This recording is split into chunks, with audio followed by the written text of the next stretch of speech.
Having now, as far as it could be done in such a cursory manner, analyzed the nature of the value of any commodity whatever, we must turn our attention to the specific value of labor.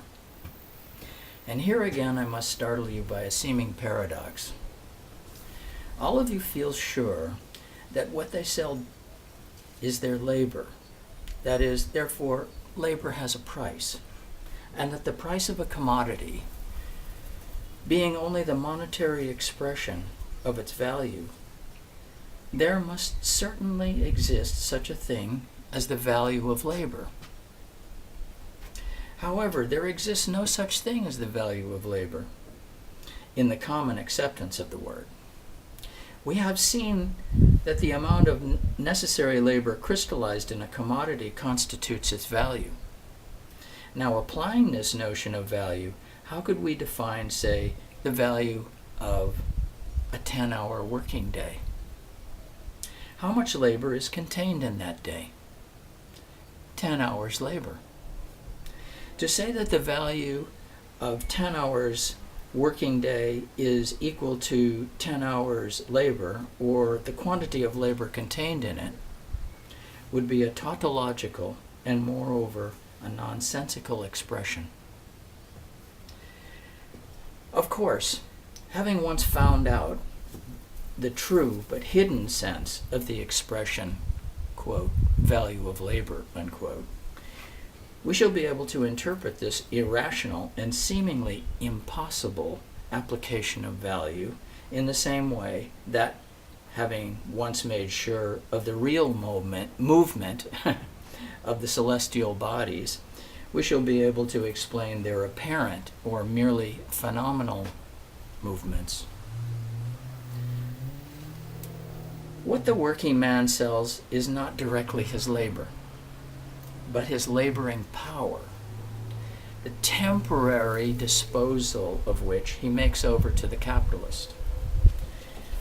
This is so much the case that I do not know whether English laws, but certainly by some continental laws, the maximum time is fixed for which a man is allowed to sell his laboring power. If allowed to do so for any indefinite period, whatever, slavery would be immediately restored. Such a sale, if it comprised his lifetime, for example, would make him at once the lifelong slave of his employer. One of the oldest economists and most original philosophers of England, Thomas Hobbes, has already in his Leviathan instinctively hit upon the point overlooked by all of his successors. He says, quote, "The value or worth of a man is, as in all other things, his price. That is so much as would be given for the use of his power. Proceeding from this basis, we shall be able to determine the value of labor as that of all other commodities."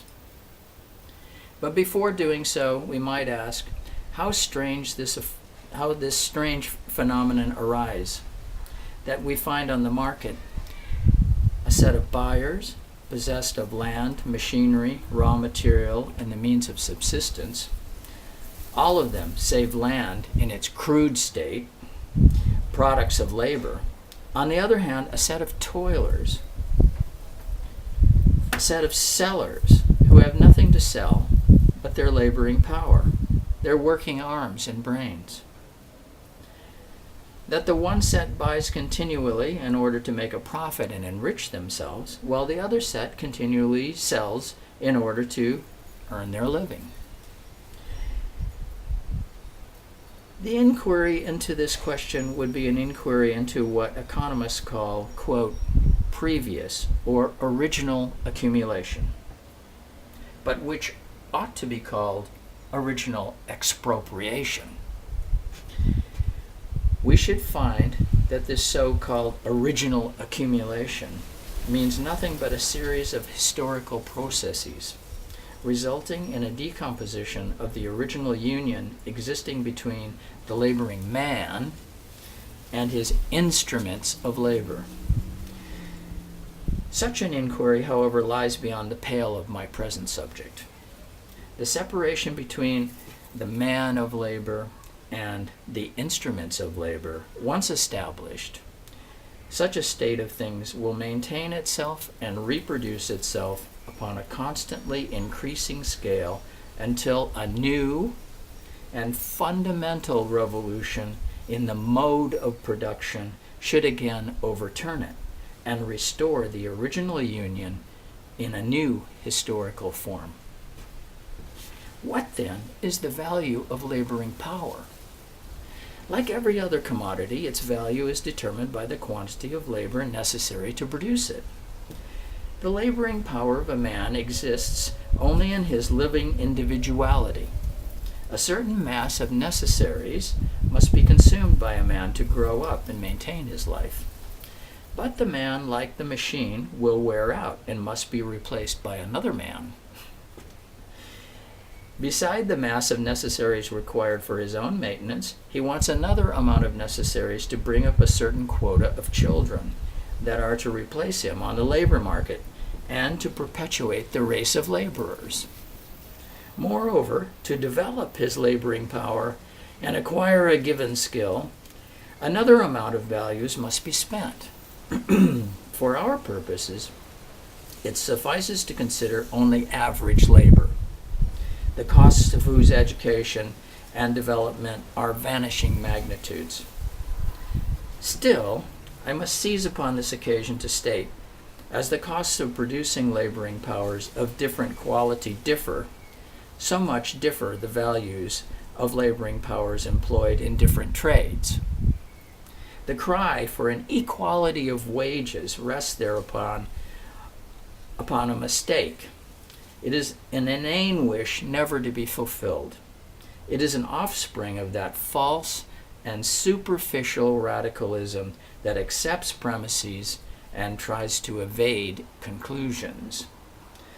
Upon the basis of the wages system, the value of laboring power is settled like that of every other commodity, and as different kinds of laboring power have different values or require different quantities of labor for their production, they must fetch different prices in the labor market.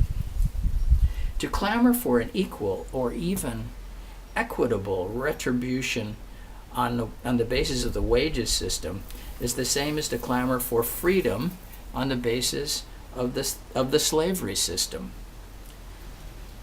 What you think just or equitable is out of the question.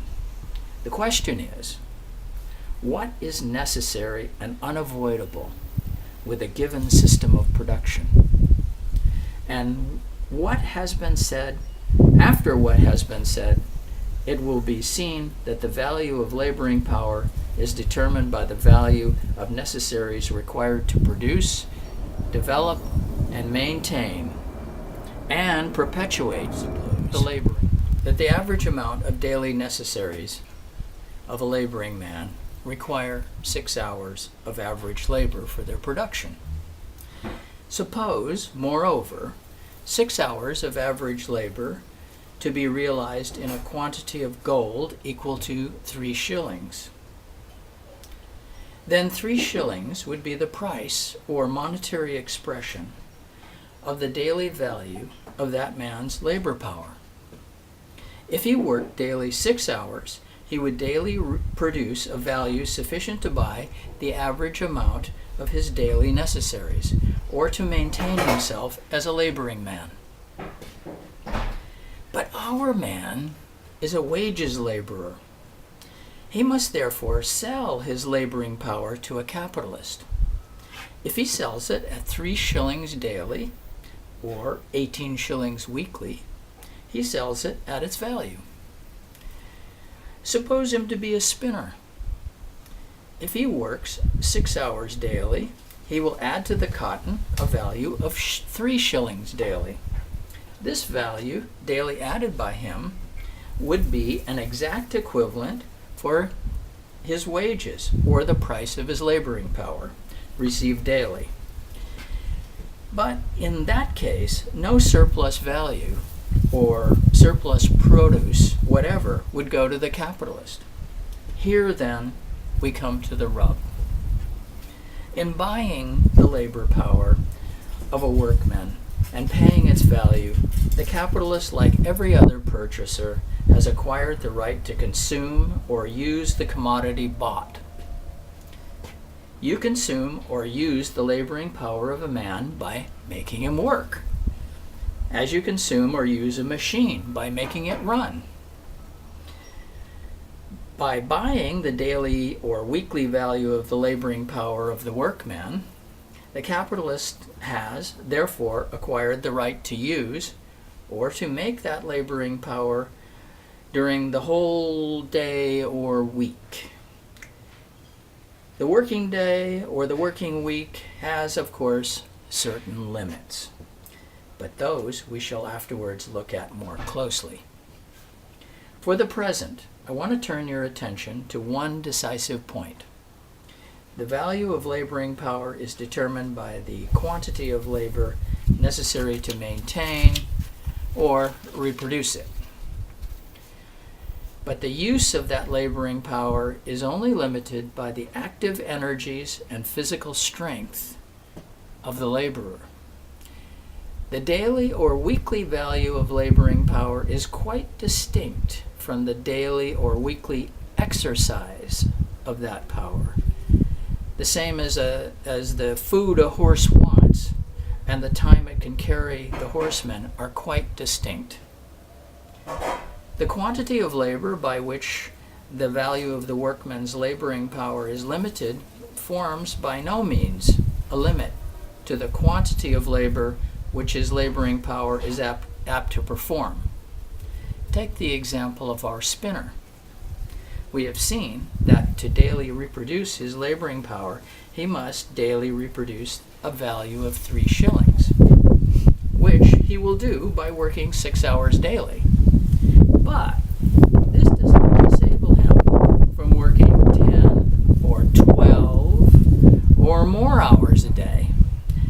But by paying the daily or weekly value of the spinner's laboring power, the capitalist has acquired the right of using that labor power during the whole day or week. He will therefore make him work, say, daily 12 hours, over and above the 6 hours required to replace his wages or the value of his laboring power. He will therefore have to work 6 other hours, which I shall call hours of surplus labor, which surplus labor will realize itself in surplus value and a surplus produce. If our spinner, for example, by his daily labor of 6 hours added 3 shillings to the value of cotton, a value forming an exact equivalent to his wages, he will in 12 hours add 6 shillings worth to the cotton and produce a proportional surplus of yarn. As he has sold his laboring power to the capitalist, the whole value of produce created by him belongs to the capitalist, the owner pro tem of his laboring power.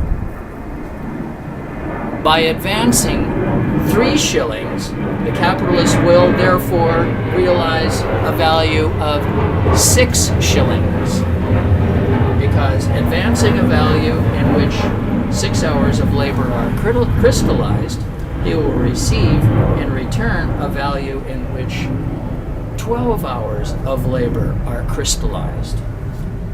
By repeating the same process daily, the capitalist will daily advance 3 shillings and daily pocket 6 shillings, 1/2 of which will go to pay wages anew, and the other half which will form surplus value, for which the capitalist pays no equivalent.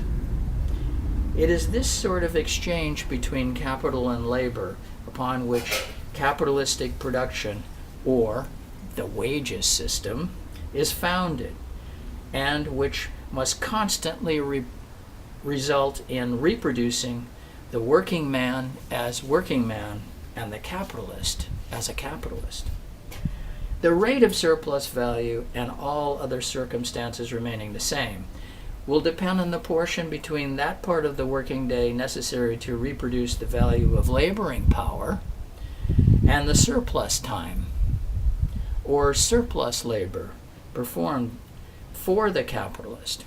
It will therefore depend on the ratio in which the working day is prolonged over and above that extent by which the working man would only reproduce the value of his laboring power, or return to the expression value or price of labor. We have seen that in fact it is only the value of the laboring power measured by the values of commodities necessary for its maintenance. But since the workman receives his wages after his labor is performed, and knows moreover that what he actually gives to the capitalist is his labor, the value or price of his laboring power necessarily appears to him as the price or value of his labor itself. If the price of his laboring power is 3 shillings, in which 6 hours of labor are realized, and if he works 12 hours, he necessarily considers these 3 shillings as the value or price of 12 hours of labor, although these 12 hours of labor realize themselves in a value of 6 shillings.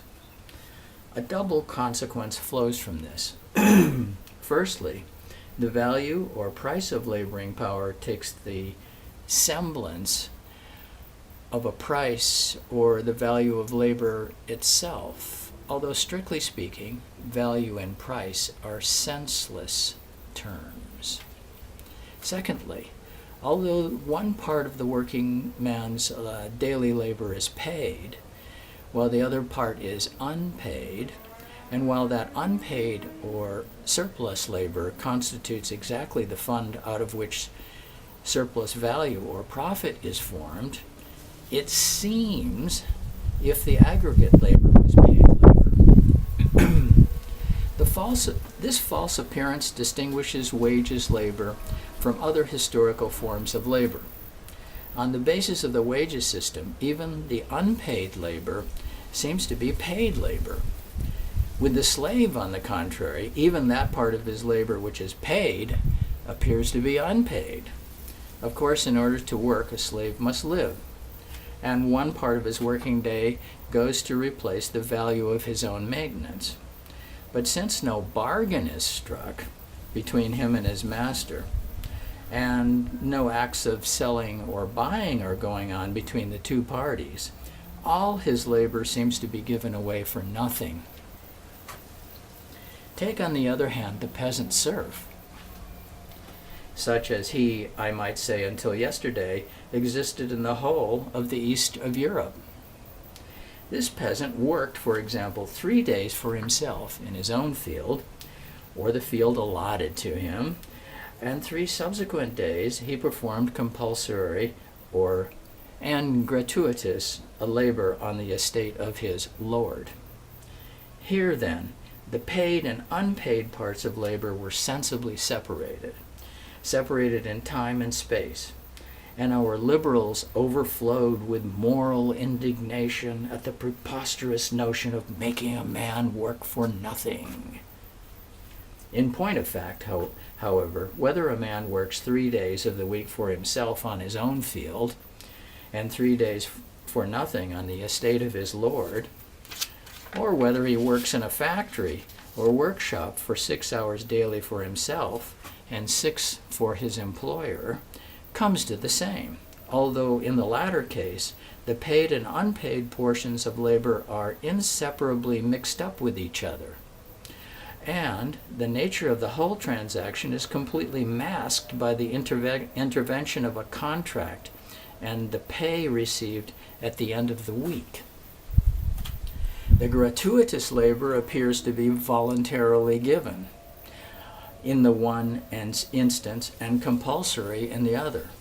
That makes all the difference.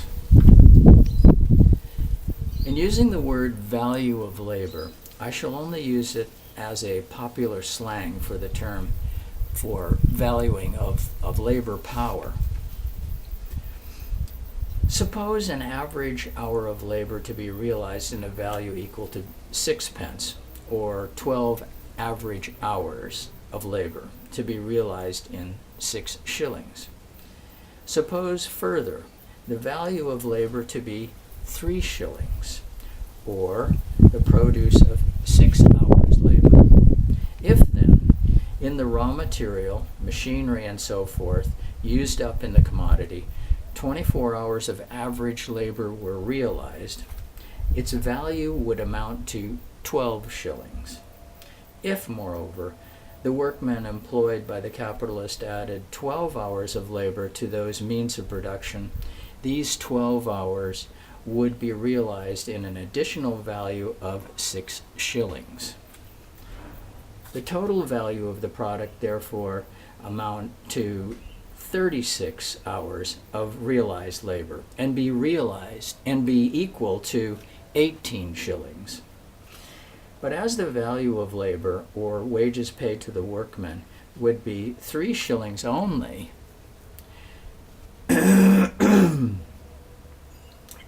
no equivalent would have been paid by the capitalist for the 6 hours of surplus labor worked by the workmen and realized in the value of the commodity. By selling this commodity at its value for 18 shillings, the capitalist would therefore realize a value of 3 shillings for which he paid no equivalent.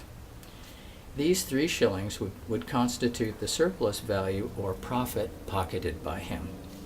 The capitalist would consequently realize the profit of 3 shillings not by selling the commodity at a price over and above its value, but by selling it at its real value. The value of the commodity is determined by the total quantity of labor contained in it. But part of that quantity of labor is realized in a value for which an equivalent has been paid in the form of wages. Part of it is realized in a value which no equivalent has been paid.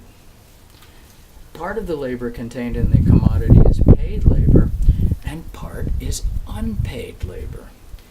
By selling, therefore, the commodity at its value, that is, as the crystallization of the total quantity of labor bestowed upon it, the capitalist must necessarily sell it at a profit.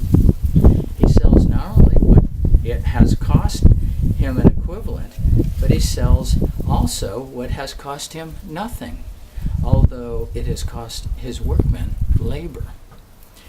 The cost of the commodity to the capitalist and its real cost are different things. I repeat, therefore, that normal and average profits are made by selling commodities not above, but at their real value. The surplus value, or that part of the total value of the commodity in which the surplus labor, or unpaid labor, of the working man is realized, I call profit. The whole of that profit is not pocketed by the employing capitalist. The monopoly of land enables the landlord to take one part of that surplus value under the name of rent. Whether the land is used for agricultural buildings or railways or for any other productive purpose. On the other hand, the very fact that the possession of the instruments of labor enables the employing capitalist to produce a surplus value, or what comes to the same, appropriate to himself a certain amount of unpaid labor, enables the owner of the means of labor, which he lends wholly or partly to the employing capitalist, enables, in one word, the money-lending capitalist to claim for himself, under the name of interest, another part of that surplus value, so that there remains to the employing capitalist as such only what is called industrial or commercial profit. By what laws this division of the total amount of surplus value among the 3 categories of people is regulated is a question quite foreign to our subject. This much, however, results from what has been stated. Rent, interest, and industrial profit are only different names for different parts of the surplus value of the commodity, or the unpaid labor enclosed in it. And they are equally derived from this source and from this source alone. They are not derived from land as such or from capital as such, but land and capital enable their owners to get their respective shares out of the surplus value extracted by the employing capitalist from the laborer.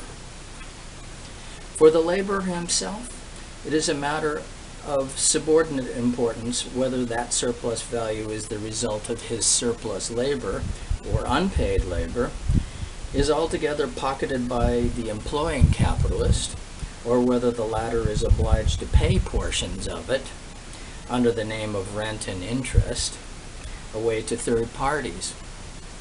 Suppose the employing capitalist to use only his own capital and to be his own landlord. Then the whole of the surplus value would go into his pocket. It is the employing capitalist who immediately extracts from the laborer this surplus value, whatever part of it he may ultimately be able to keep for himself. Upon this relation, therefore, between the employing capitalist and the wages laborer, the whole wages system and the whole present system of production hinge. Some of the citizens who took part in our debate were there wrong in trying to mince matters and treat the fundamental relation between the employing capitalist and the working man as a secondary question, although they were right in stating that under given circumstances, a rise of prices might affect in very unequal degrees the employing capitalist, the landlord, the moneyed capitalist, and, if you please, the tax collector. Another consequence follows from what has been stated.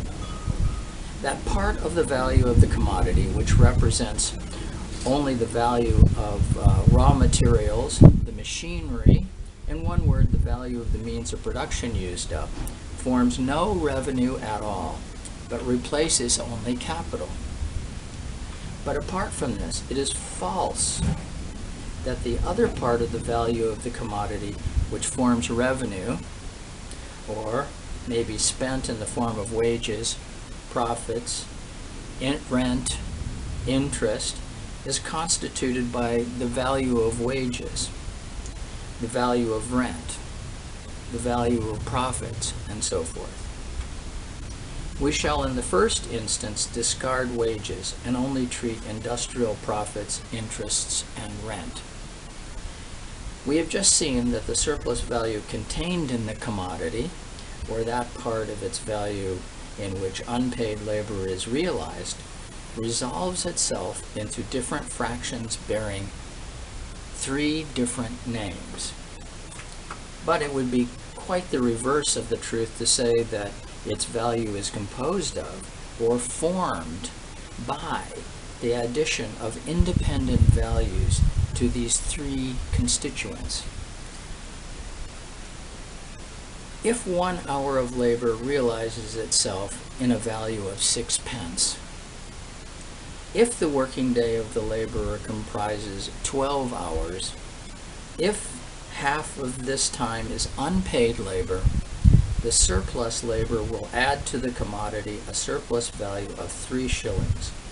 That is, a value for which no equivalent has been paid.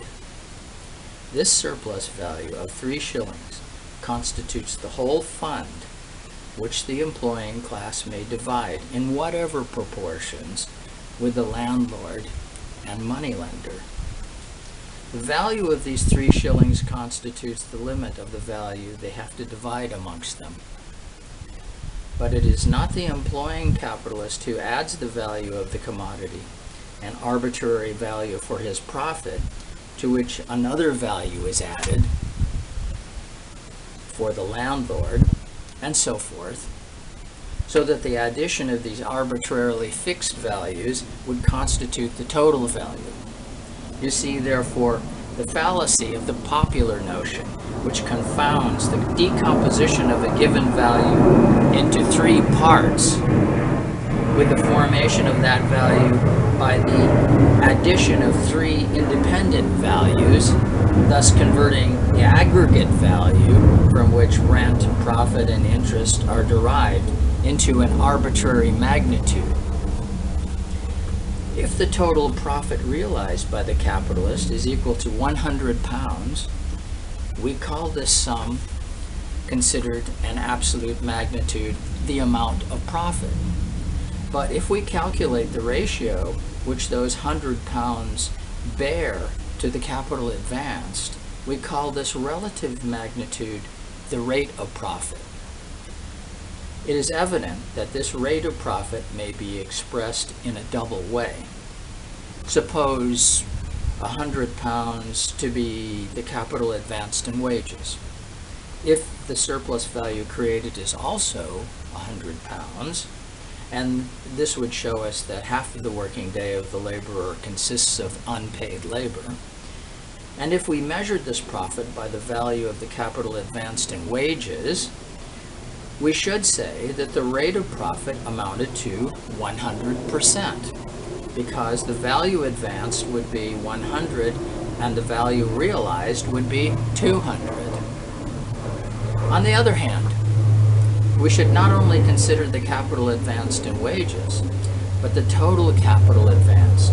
For example, £500, of which £400 represents the value of raw materials, machinery, and so forth.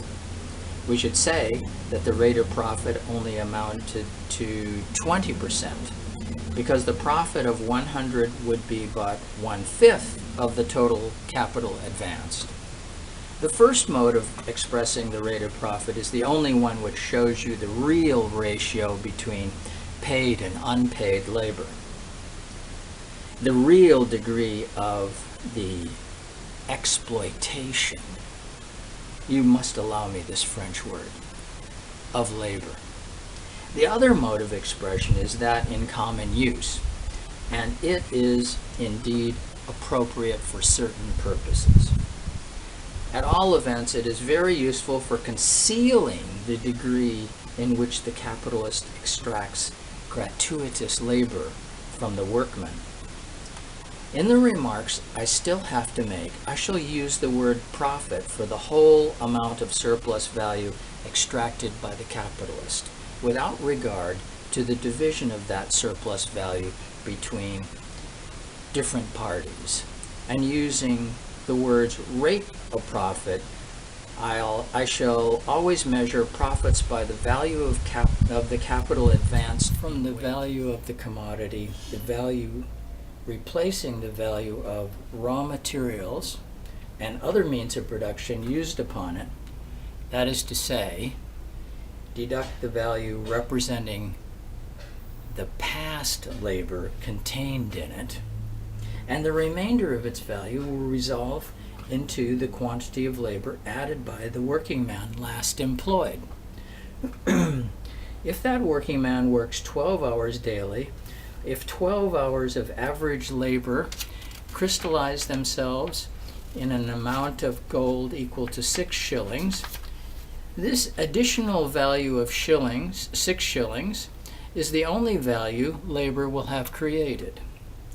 This given value, determined by the time of his labor, is the only fund from which both he and the capitalist have to draw their respective shares or dividends, the only value to be divided into wages and profits.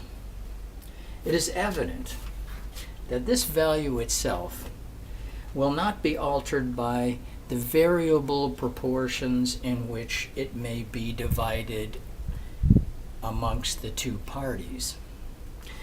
There will also be nothing changed if in the place of one working man you put the whole working population, 12 million working days, for example, instead of one. Since the capitalist and the workman have only to divide this limited value, that is, the value measured by the total labor of the working man, the more one gets, the less the other will get, and vice versa. Whenever a quantity is given, one part of it will increase inversely as the other decreases. If the wages change, profits will change in an opposite direction. If wages fall, profits will rise. And if wages rise, profits will fall. If the working man, on our former supposition, gets 3 shillings, equal to 1/2 of the value he has created, or if his whole working day consists of half of paid and half of unpaid labor, the rate of profit will be 100%, because the capitalist would get 3 shillings. If the working man receives only 2 shillings, or works only 1/3 of the whole day for himself, the capitalist will get 4 shillings, and the rate of profit will be 200%. If the working man receives 4 shillings, and the capitalist will only receive 2, the rate of profit would sink to 50%. But all these variations will not affect the value of the commodity. A general rise of wages would, therefore, result in a fall in the general rate of profit, but not affect values. But although the values of commodities, which must ultimately regulate their market prices, are exclusively determined by the total quantities of labor fixed in them, and not by the division of that quantity into paid and unpaid labor, it by no means follows that the values of the single commodities or lots of commodities produced during 12 hours, for example, will remain constant. The number or mass of commodities produced in a given time of labor or by a given quantity of labor depends upon the productive power of the labor employed, and not upon its extent or length. With 1 degree of productive power of spinning labor, for example, a working day of 12 hours may produce 12 pounds of yarn. With a lesser degree of productive power, only 2 pounds. If then 12 hours average labor were realized in the value of 6 shillings in one case, the 12 pounds of yarn would cost 6 shillings. In the other case, the 2 pounds of yarn would also cost 6 shillings. 1 pound of yarn would therefore cost 6 pence in one case and 3 shillings in the other.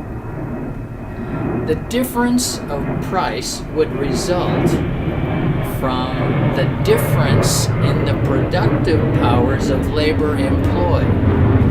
1 hour of labor would be realized in 1 pound of yarn with greater productive power, while the smaller productive power, 6 hours of labor, would be realized in 1 pound of yarn.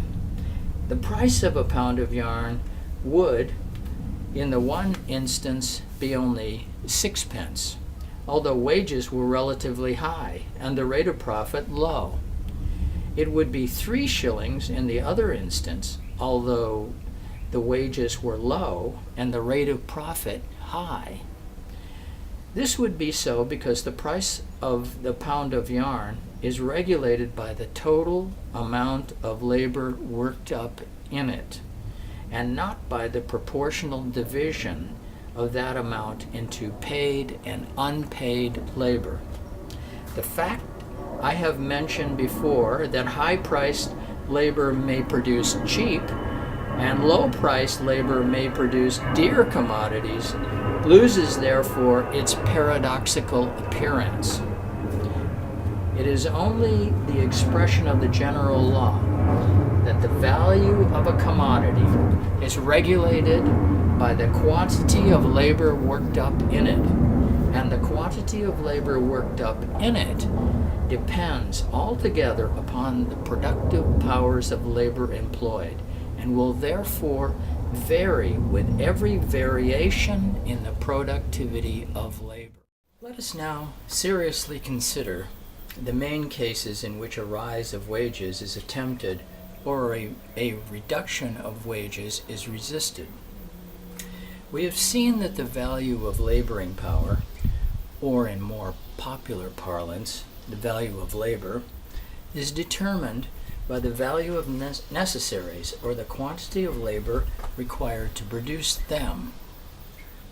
If then, in a given country, the value of the daily average necessaries of the laborer represented 6 hours of labor, expressed in 3 shillings, the laborer would have to work 6 hours daily to produce an equivalent for this daily maintenance. If the whole working day was 12 hours, the capitalist would pay him the value of his labor by paying him 3 shillings.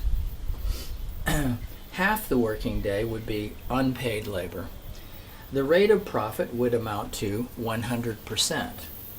But now, suppose that consequent upon a decrease in productivity, more labor should be wanted to produce the same amount of agricultural produce, so that the price of the average daily necessaries should rise from 3 to 4 shillings.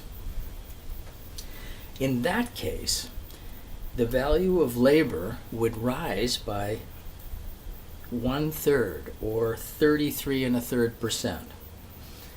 8 hours of the working day would be required to produce an equivalent for the daily maintenance of the laborer, according to this old standard of living. The surplus labor would therefore sink from 6 hours to 4, and the rate of profit from 100% to 50%. But insisting upon a rise of wages, the laborer would only insist on getting the increased value of his labor, like every other seller of a commodity, who, the costs of his commodities having increased, tries to get its increased value paid. If the wages did not rise, or not sufficiently to rise to compensate for the increased values of necessaries, the price of labor would sink below the value of labor, and the laborer's standard of life would deteriorate. But a change might also take place in the opposite direction. By virtue of the increased productivity of labor, the same amount of the average daily necessaries might sink from 3 to 2 shillings. Only 4 hours out of the working day instead of 6 be wanted to reproduce the equivalent value for the value of the daily necessaries. The working man would now be able to buy with 2 shillings as many necessaries as he did before with 3 shillings. Indeed, the value of labor would have sunk, but diminished value would command the same amount of commodities as before. Then profits would rise from 3 to 4 shillings, and the rate of profit from 100 to 200%. Although the laborer's absolute standard of life would have remained the same, his relative wages, and therewith his relative social position as compared to that of the capitalist, would have been lowered. If the working man should resist that reduction of relative wages, he would only try to get some of the share of the increased productive powers of his own labor, and to maintain his former relative position in the social scale. Thus, after the abolition of the Corn Laws and the flagrant violation of the most solemn pledges given during the anti-Corn Law agitation, the English factory lords generally reduced wages by 10%. The resistance of the workmen was at first baffled, but consequent upon circumstances I cannot enter into now, the 10% lost were afterwards regained. The values of necessaries and consequently the value of labor might remain the same, but a change might occur in their money prices consequent upon a previous change in the value of money. By the discovery of more fertile mines and so forth, 2 ounces of gold might, for example, cost no more labor to produce than 1 ounce did before. The value of gold would then be depreciated by 1/2 or 50%. As the values of all other commodities would then be expressed in twice their former money prices, so the same with the value of labor. 12 hours of labor, formerly expressed in 6 shillings, would now be expressed in 12 shillings. If the working man's wages should remain 3 shillings instead of rising to 6 shillings, the money price of his labor would only be equal to half the value of his labor, and his standard of life would fearfully deteriorate. This would also happen in a greater or lesser degrees if his wages should rise, but not proportionately to the fall in the value of gold. In such a case, nothing would have been changed, either the productive powers of labor or the supply and demand, or in values.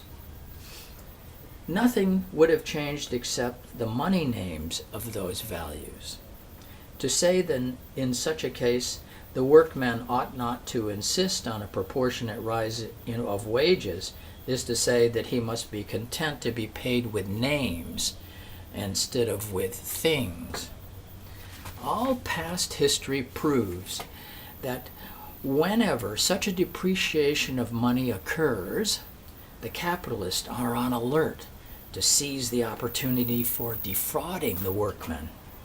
A very large school of political economists assert that, consequent upon the new discoveries of gold lands, the better working of silver mines, and the cheaper supply of quicksilver, the value of precious metals has again depreciated. This would explain the general and simultaneous attempts on the continent for a rise of wages. We have until now supposed that the working day has given limits. The working day, however, has by itself no constant limits. It is the constant tendency of capital to stretch it to its utmost physically possible length, because the same degree of surplus labor, and consequently the profit resulting therefrom, will be increased.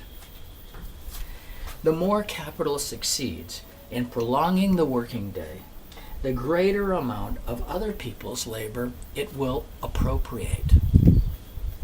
During the 17th and even the first 2/3 of the 18th century, a 10 hours working day was the normal working day all over England. During the anti-Jacobin War, which was in fact a war waged by the British barons against the British working masses, capital celebrated its bacchanalia, a prolonged working day from 10 to 12, 14, even 18 hours. Malthus, by no means a man whom you would suspect of maudlin sentimentalism, declared in a pamphlet published about 1815 that if this sort of thing was to go on, the life of the nation would be attacked at its very source. A few years before, the general introduction of newly invented machinery, about 1765, a pamphlet appeared in England under the title An Essay on Trade. The anonymous author, an avowed enemy of the working classes, declaims on the necessity for expanding the limits of the working day. Amongst other means to this end, he proposes working houses, in which he says ought to be houses of terror. And what is the length of the working he prescribes for these houses of terror? 12 hours. The very same time which in 1832 was declared by capitalists, political economists, and ministers to be not only the existing but the necessary time of labor for a child under 12 labor power, and he must do so under the present system. The working man makes over to the capitalist the consumption of that power, but within certain rational limits. He sells his laboring power in order to maintain it, apart from its natural wear and tear, but not to destroy it. In selling his labor power at its daily or weekly value, it is understood that in 1 day or 1 week, that laboring power shall not be submitted to 2 days or 2 weeks of waste or wear and tear. Take a machine worth 1,000 pounds. If it is used up in 10 years, it will add to the value of commodities in whose production it assists 100 pounds yearly. If it is used up in 5 years, it will add 200 pounds yearly, or the value of its annual wear and tear is in inverse ratio to the quickness with which it is consumed. But this distinguishes the working man from the machine. Machinery does not wear out exactly in the same ratio in which it is used. Man, on the contrary, decays in a greater ratio than would be visible from the mere numerical addition of work. In their attempts at reducing the working day to its former rational dimensions, or where they cannot enforce a legal fixation or normal working day, at checking overwork by a rise of wages, a rise in the proportion to the surplus time exacted, but in greater proportion, the working men fulfill only a duty to themselves and their race. They only set limits to the tyrannical usurpations of capital. Time is the room of human development. A man who has no free time to dispose of, whose whole lifetime, apart from the mere physical interruptions by sleep, meals, and so forth, is absorbed by his labor for the capitalist, is less than a beast of burden. He is a mere machine for producing foreign wealth, broken in body and brutalized in mind. Yet the whole history of modern industry shows that capital, if not checked, will recklessly and ruthlessly work to cast down the whole working class to this utmost state of degradation. In prolonging the working day, the capitalist may pay higher wages and still lower the value of labor, if the rise of wages does not correspond to the greater amount of labor extracted, and the quicker the decay of the laboring power thus caused. This may be done in another way. Your middle-class statisticians will tell you, for instance, that the average wages of factory families in Lancashire has risen.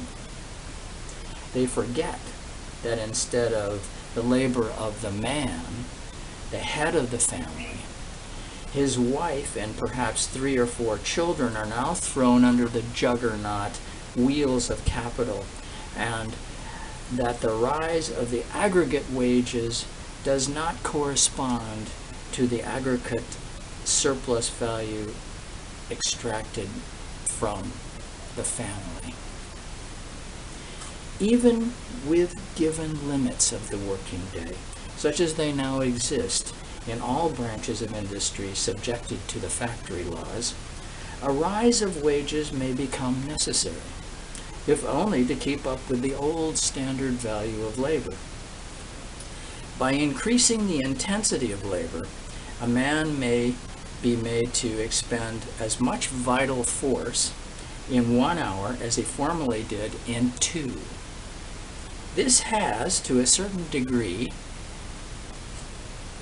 been effected in trades placed under the Factory Acts by the acceleration of machinery and the greater number of working machines which a single individual has now to superintend.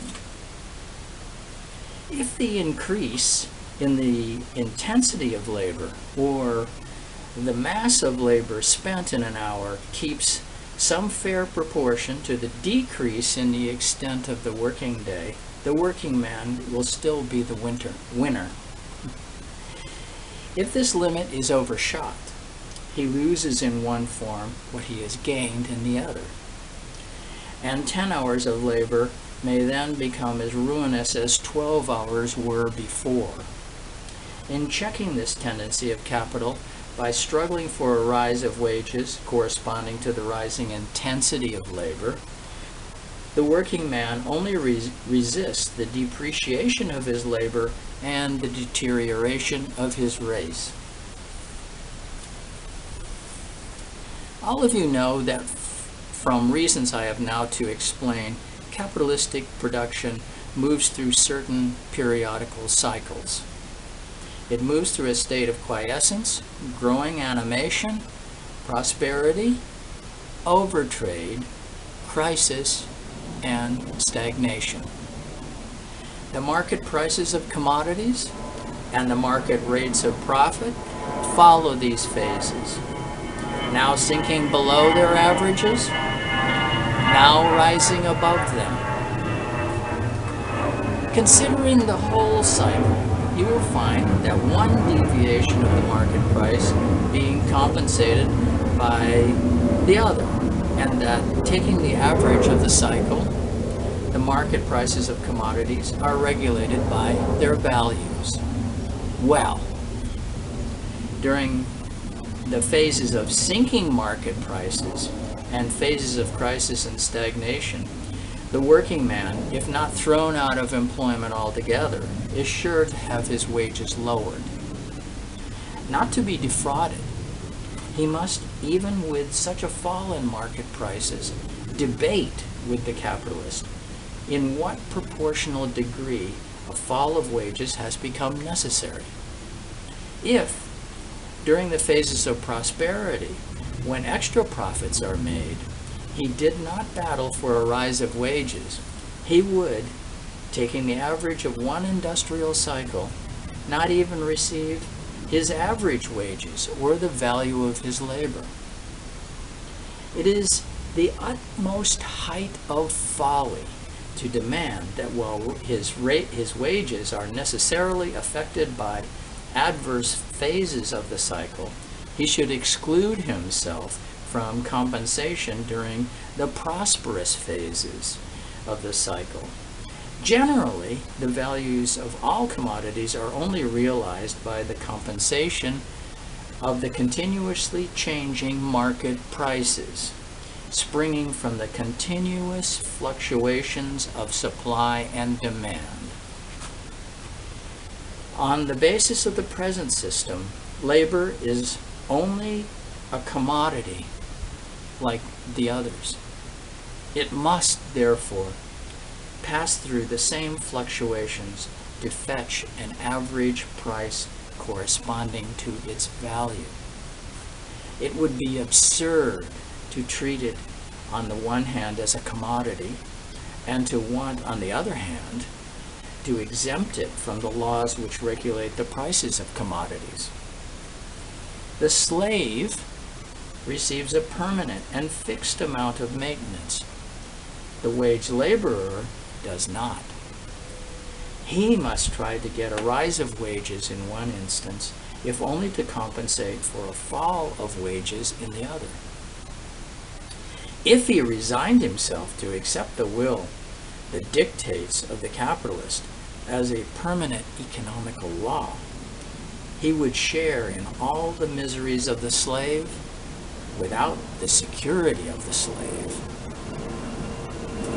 In all cases, I have considered, and they form 99 out of 100, you have seen that a struggle for a rise of wages follows only in the track of previous changes, and it is the necessary offspring of previous changes in the amount of production, the productive powers of labor, the value of labor, the value of money, the extent or intensity of labor extracted, the fluctuation of market prices, dependent upon the fluctuations of demand and supply, and consistent with the different phases of the industrial cycle. In one word, as reactions of labor against the previous action of capital. By treating the struggle for a rise of wages independently of all these circumstances, by looking only upon the change of wages and overlooking all other changes from which they emanate, you proceed from a false premise in order to arrive at false conclusions. Having shown that the periodical resistance on the part of working men against a reduction of wages and their periodical attempts at getting a rise of wages are inseparable from the wage system and dictated by the very fact of labor being assimilated into commodities, and therefore subject to the laws regulating the general movement of prices, having furthermore shown that a general rise of wages would result in a fall in the rate of profit, but not affect the average prices of commodities or their values, the question now ultimately arises: how far in this incessant struggle between capital and labor the latter is likely to prove successful? I might answer by a generalization and say that, as with all other commodities, so with labor, its market price will, in the long run, adapt itself to its value. That therefore, despite all the ups and downs, and do what he may, the working man will, on average, only receive the value of his labor, which resolves into the value of his laboring power, which is determined by the value of the necessaries required for its maintenance and reproduction, which value of necessaries finally is regulated by the quantity of labor required to produce them. But there are some peculiar features which distinguish the value of laboring power, or the value of labor, from the values of all other commodities. The value of laboring power is formed by two elements, the one merely physical, the other historical or social. Its ultimate limit is determined by the physical element, that is to say, to maintain and reproduce itself, to perpetuate its physical existence. The working class must receive the necessaries absolutely indispensable for living and multiplying. The value of those indispensable necessaries forms, therefore, the ultimate limit of the value of labor power. On the other hand, the length of the working day is also limited by ultimate, although very elastic boundaries. Its ultimate limit is given by the physical force of the laboring man.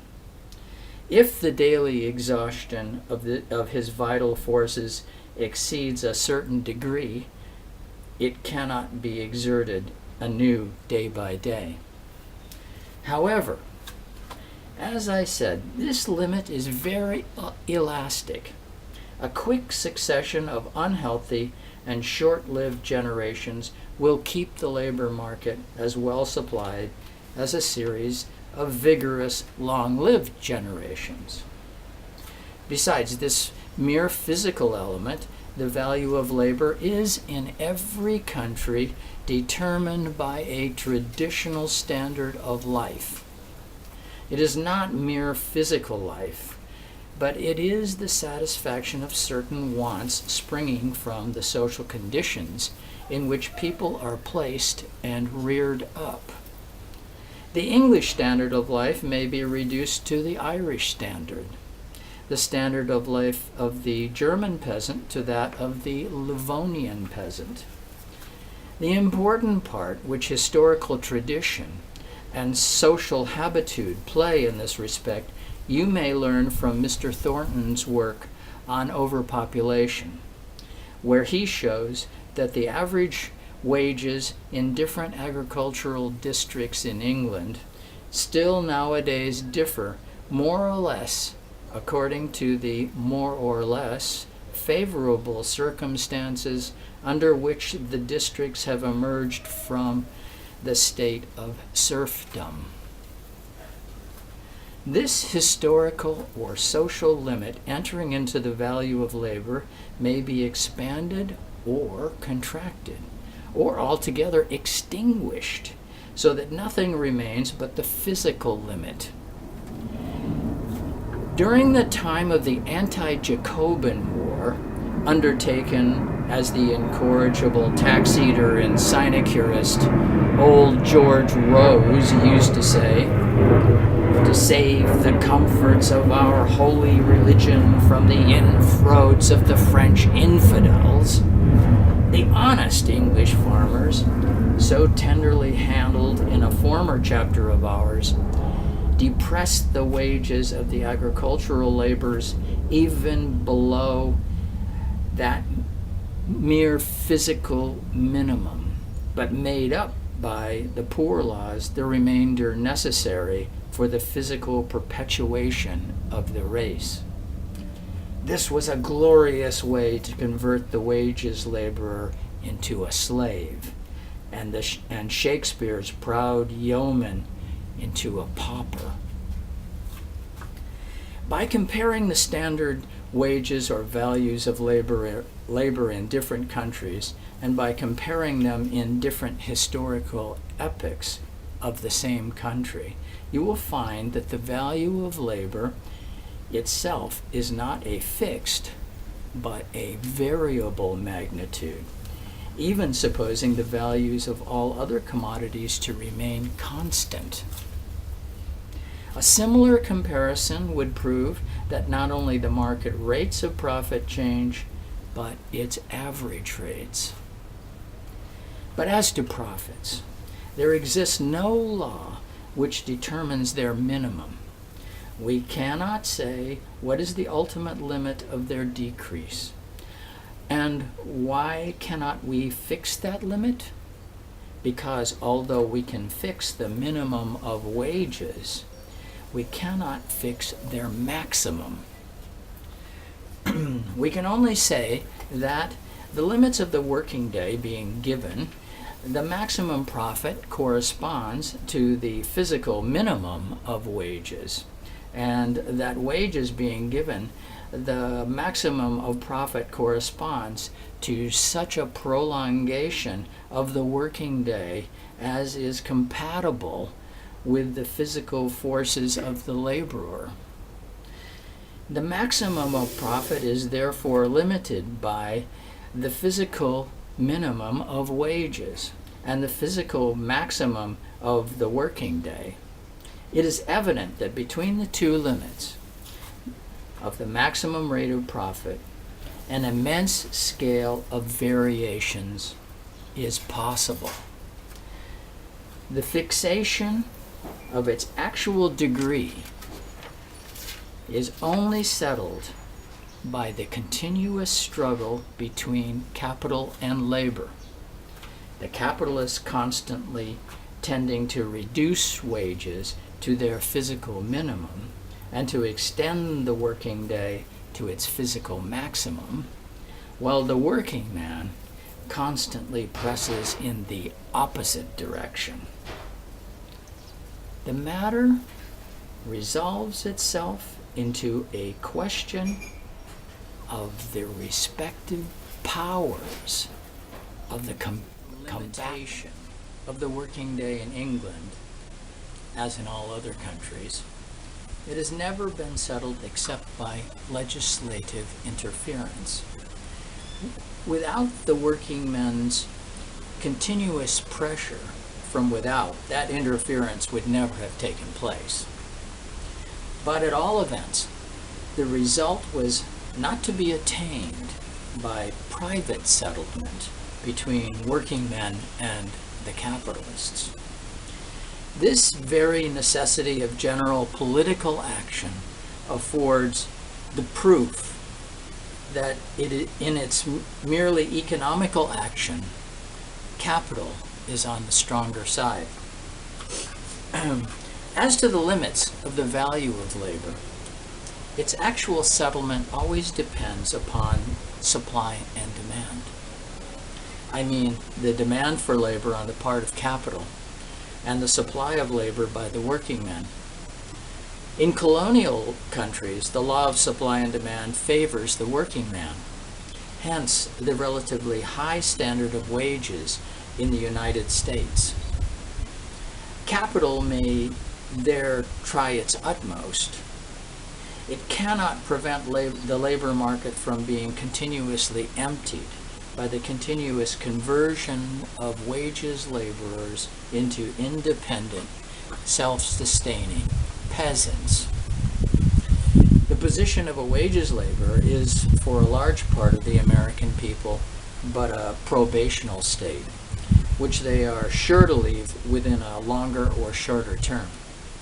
To mend this colonial state of things, the paternal British government accepted for some time what is called the modern colonization theory, which consists in putting an artificial high price on colonial land in order to prevent too quick conversion of the wages laborer into the independent peasant. But let us now come to old civilized countries in which capital domineers over the whole process of production. Take, for example, the rise of England, in England, of agricultural wages from 1849 to 1859. What was its consequence? The farmers could not, as our friend Weston would have advised them, raise the value of wheat, nor even its market prices. They had, on the contrary, to submit to their fall. But during these 11 years, they introduced machinery of all sorts, adopted more scientific methods, converted a part of the arable land into pasture, increased the size of the farms, and with the scale of production, and by these other processes, diminishing the demand for labor by increasing its productive power, and made agricultural population relatively redundant. This is the general method in which a reaction, quicker or slower, of capital against a rise of wages takes place in old settled countries. Ricardo has justly remarked that machinery is in constant competition with labor and can often be only introduced when the price of labor has reached a certain height. But the appliance of machinery is but one of many methods for increasing the productive powers of labor.